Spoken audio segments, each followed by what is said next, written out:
Good evening, folks. This is Deb Delapiano, and this is your short take.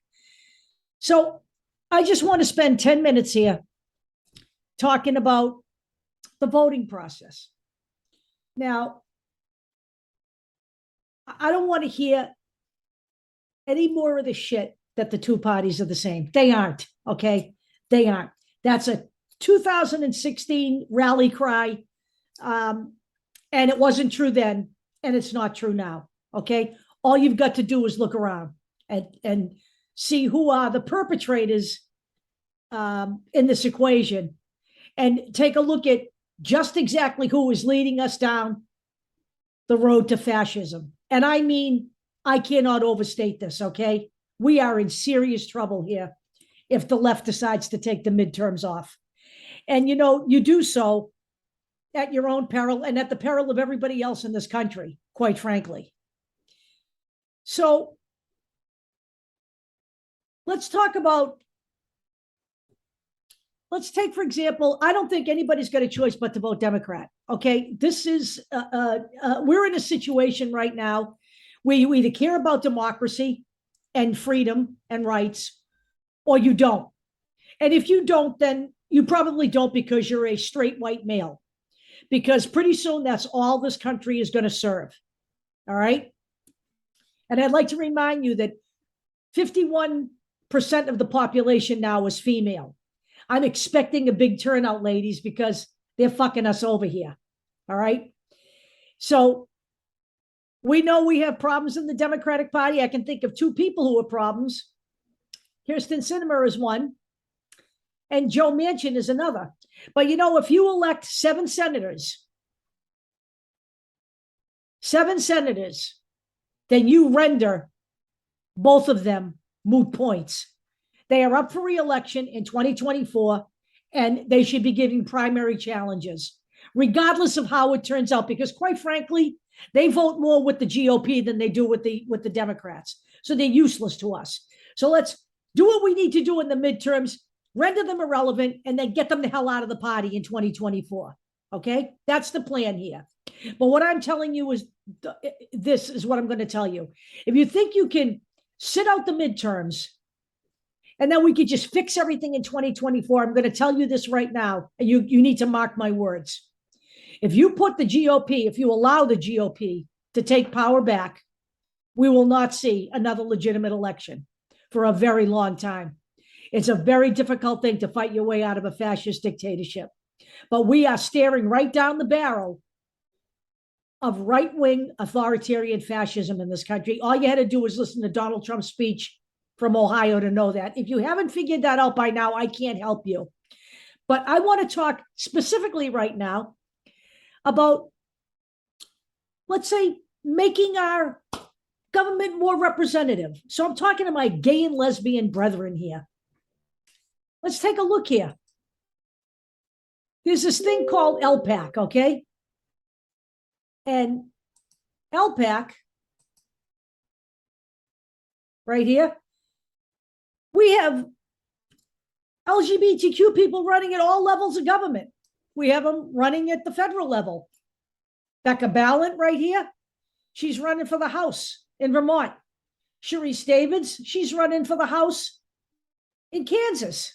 Odessa Kelly, she's running for the House in Tennessee. Yes, there are gay people in these cities. Jamie McLeod Skinner, she's running in Oregon. We have a lot of people here. Right here, Massachusetts, Maura Healey, running for governor. Charlie Baker's not going to seek a third term. Maura Healey, who is our current attorney general, is indeed running for governor. She not only gets to be, if we elect her, and I feel confident that people will come out for her, they had better, because the alternative to Maura Healey is a Trump-backed candidate named Jeff Deal, who Trump says will rule Massachusetts with an iron fist if he gets in.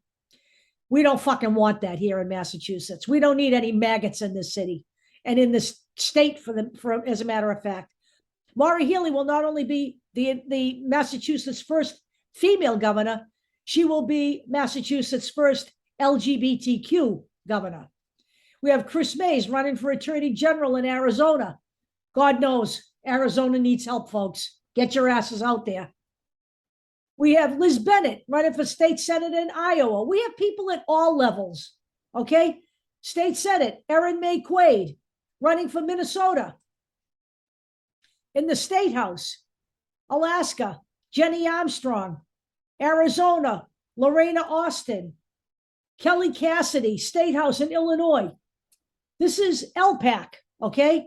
By the way, I know this will be on TikTok, but every one of these videos is up on YouTube. So I will put a link into the YouTube video because we put all of these links in. A couple of people I want to show you here before we end this thing. In Ohio, Jim Obergefell is running for the Ohio House. He ran unopposed in the primary as a Democrat, and he's running for a seat. And Jim Obergefell, most gay people should know this, was the plaintiff in the same-sex marriage suit that went to the Supreme Court. He is now concerned about gay marriage rights, and he should be, because I will promise you that the GOP is not trustworthy enough to believe.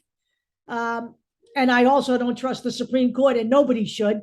They have been purposely stacked for the purpose of making sure that we can overturn a lot of people's rights. Jim Obergefell needs to get elected. Out in Palm Springs, California, we have Will Rollins in a new redistricted part of Palm Springs that brings in a lot of LGBTQ people. Palm Springs, by the way, is known as the gayest place in America. Listen, folks, we have opportunity here. Now, the turnout for the primaries in New York, let me look at my notes here, 19%. In Massachusetts, 22.5%. Pathetic. Pathetic. If you're going to bring those numbers out in November, you're going to end up with a right-wing fascist dictatorship here. I'm just going to tell you that. Because the one thing the right does way better than we do is hang together and actually vote. They don't take voting for granted. They make sure they get out there so they can get their way. That's an attitude that we all have to develop on the left.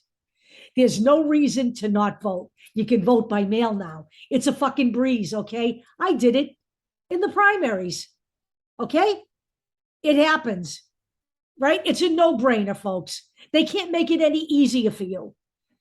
We need, if we want to say, move the Democratic Party more to the left, which I am greatly in favor of, guess what?